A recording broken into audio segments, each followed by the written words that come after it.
Welcome to the National Newspaper Publishers Association National Conference and Dialogue with distinguished leaders in the field of education. We're thankful for the Bill and Melinda Gates Foundation for providing the funding for this national program to raise awareness about education, particularly in the context of the coronavirus pandemic, and particularly focus on African Americans and how to bridge the education gap. Dr. Peggy Brookins, thank you so much for joining us today with the Black Press of America. Thank you for having me. So tell us about the National Board for Professional Teaching Standards. You're the president. Tell us what that board does. So we were established in 1987. Our mission is to advance the quality of teaching and learning. And we do that through a set of high and rigorous standards about what teachers should know and be able to do. And we certify those teachers who go through that process. And then we use the expertise of those teachers once they've accomplished board certification. Not only do we do that, we have partnerships along the entire continuum. So when we think about higher ed, that entry into education, becoming a teacher leader as well, we have our fingers kind of in the entire education space. Very good. How would you see, and how would you describe as an overview, the impact of the coronavirus pandemic on the teaching profession today in the United States, but particularly for African American teachers? So one of the things that has come to light, and we knew this before COVID, but it is inescapable now that it is in everyone's face. And I was talking to somebody earlier today to think about, people used to be able to turn their head and look away, but now it's a 360 view. And when we think about teachers in this country and where they are, meaning urban, rural, or where they are geographically, we have clusters of African-American teachers and African-American students in certain places. I know that 75% of all African-American children live in just 12 states. And when we think about what has happened during COVID, I know for the National Board, when we left our offices on March 12th, we saw what was happening to teachers around the country. And what we did was to jump in, pivot our work very quickly to help every teacher in this country, and based on what we were hearing and their needs to understand technology and to bring that synchronous learning to students in a way that they were not afforded before that. It took technology to do that. It took an understanding of how to use that technology. And so we put together a series of what we call core webinar connections. And we taught all of those teachers who came on how to use the technology. The fact that what you were doing in person was not going to be the same as what you were doing virtually. And at the same time, here are some tools for you. We put together webinars that they could go back and look at again and again because you couldn't get it all in an hour, to make sure they had everything they needed. And it wasn't what we were doing. We looked at the chat and we said to them, we will do whatever you say you need within the chat. And so over this period of time, since we've been virtual and COVID, we have had 250,000 participants in those webinars. And that's how hungry teachers were for knowledge in order to help them survive during this time. Very good. I was looking over your resume. Where are you based now? I am based in DC. I live in DC. Our offices are in Arlington, Virginia. Okay, very good. I noticed you worked on a commission that President Obama appointed, also dealing with standards of education. Tell us about that. So that commission I absolutely love, and we're doing some work right now on Black male educators, but it was a commission that was set up to highlight African American students, and to think about, three things we did. We spoke truth to power. Children can't always have access to power, but we can, and we can speak their truth and advocate for them. Secondly, we highlighted things that were going well. Too often we hear about what's not going right, and there are pockets around this country that are doing an exceptional job and need to be highlighted. And then the third piece of our mission was to be this conduit between those voices of power and communities and parents, to make sure they knew what was available to them and how we could help them harness the power of, what policy was putting into play that may not serve them well, and how they could change that policy. Good. In terms of the teaching profession, as you say, even before the pandemic and certainly now during the pandemic, what would you recommend that needs to be done? Well, we represent the Black press. We would like to help work with you to get the word out, to help recruit more talented and gifted people to consider teaching as a profession, as a career. My mother and father were school teachers, and I know that's one of the hardest working, underpaid positions, but out of a sense of dedication, I know we want to get people into the teaching professions. But how can we meet the challenges as we go into 2021? What are some of your recommendations of recruiting talented and competent teachers to teach all children, but particularly for African Americans and other students of color? So the first thing we have to do is do something about this pandemic. We have to get COVID under control so that people feel safe. The teaching profession as a whole is aging, and those people who are aging are very, very, weary of going into a school building. So if we take care of that. Secondly, I think we need to elevate the teaching profession. Too long we have, made fun of, don't understand the complexity of the job because we think it's just routines, like you come to school, kids sit down, you take roll, and something happens in between and they go home. That is not what this job is about. And I think COVID has let parents have a window into the complexity of teaching and a window into the classroom itself. And that gave us a newfound appreciation for the job that teachers do. I think we have to pay teachers what they're worth. And COVID also said teachers don't get paid enough. Everything that comes along that needs to be fixed with children, it is thrown into a teacher's lap to say, fix this, you should know how, and we shouldn't have anything to do with it.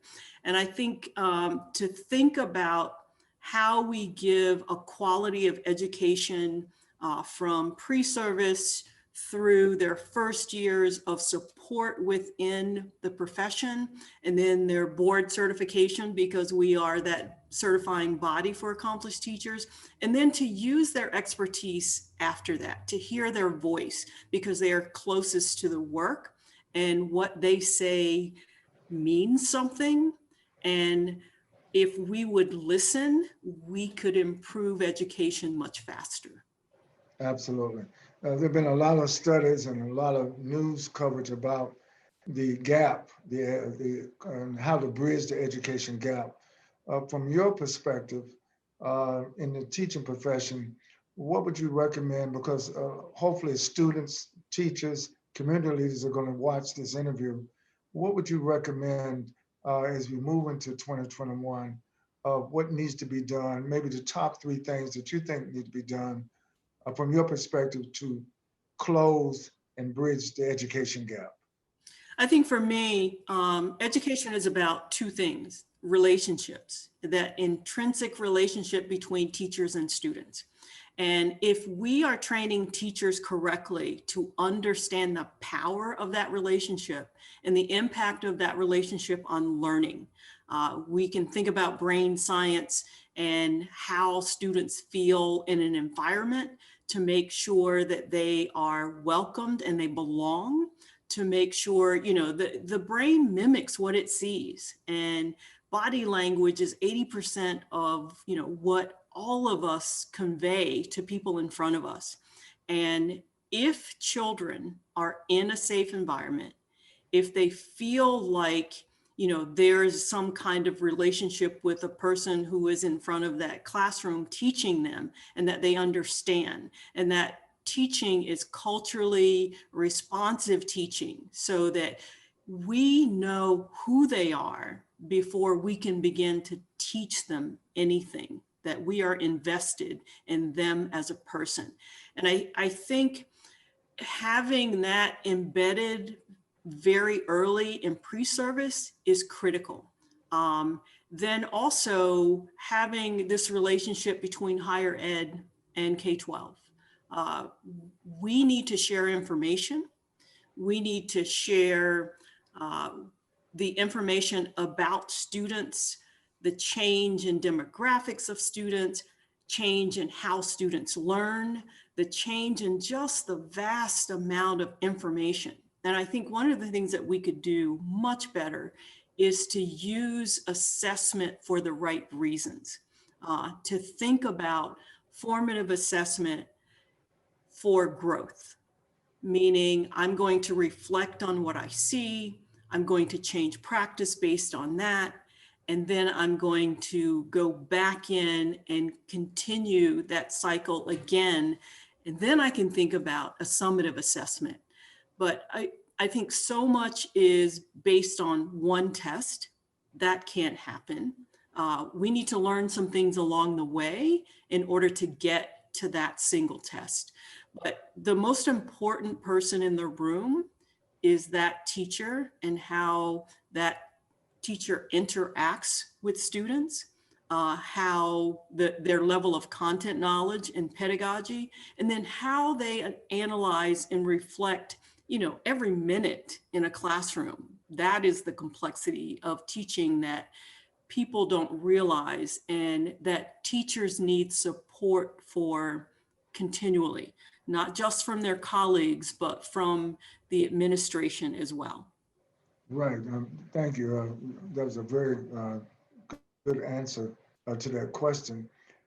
Just a follow-up, given now that a lot of the teaching is going to be done through distance learning, through distance education, where the intimacy or the prevalence of the teacher physically being in the room with the student, how can that be compensated? In other words, through distance education, what are you learning, and what are you promoting in terms of how to get that degree of connection between the teacher and the student, even from a distance and virtual perspective?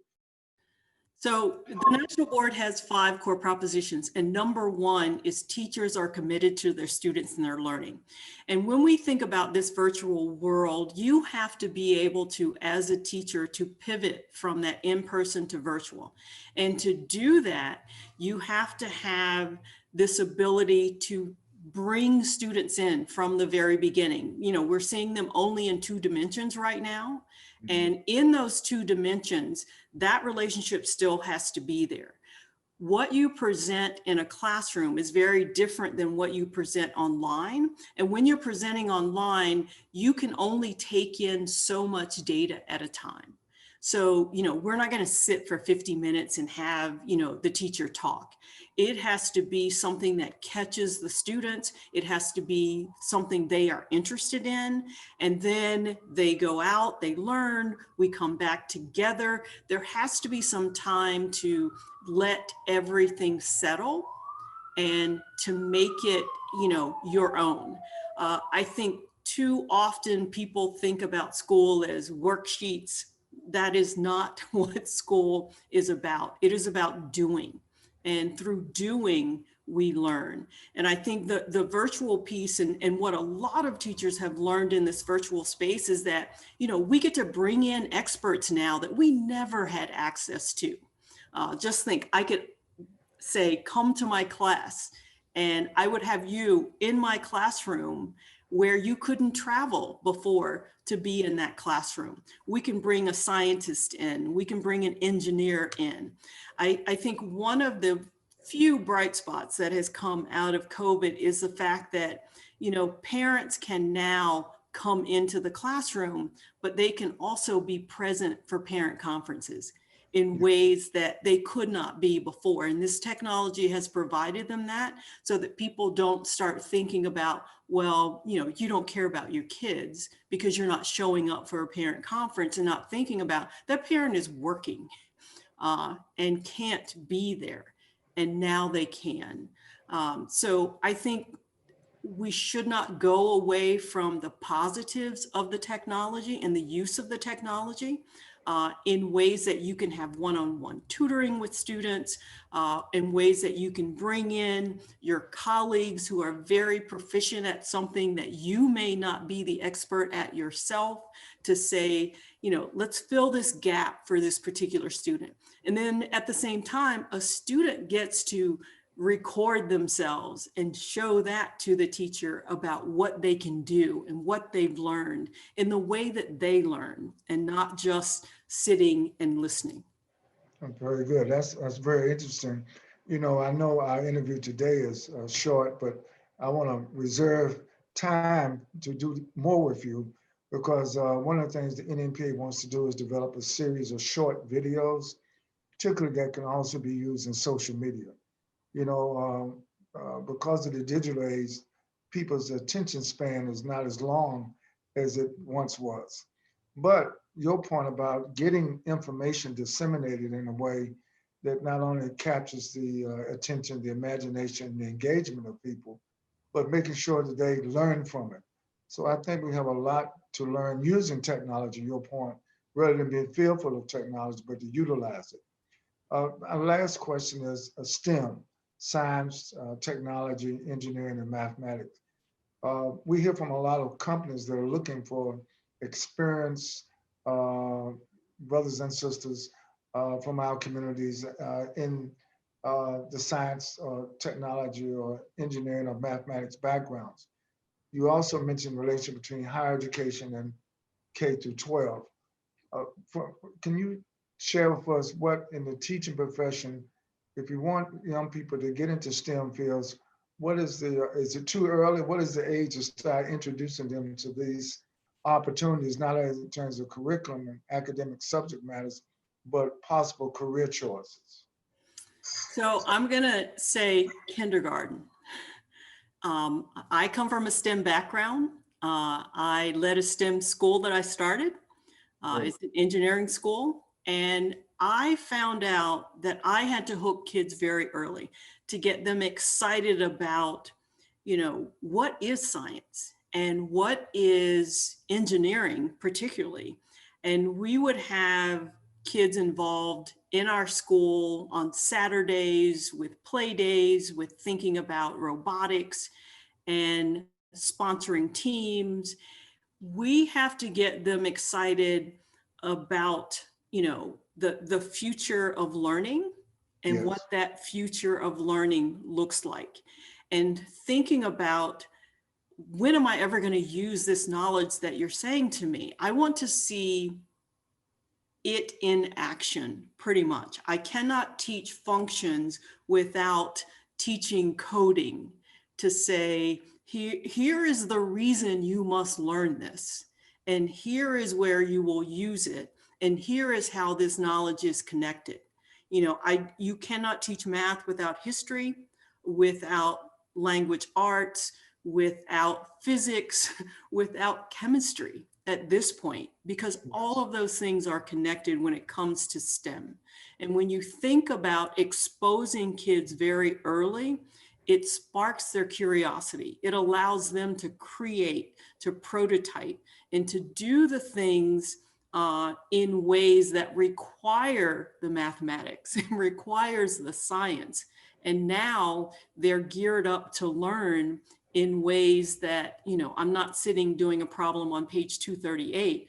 I'm applying it to this prototype that I myself have just created. Very good.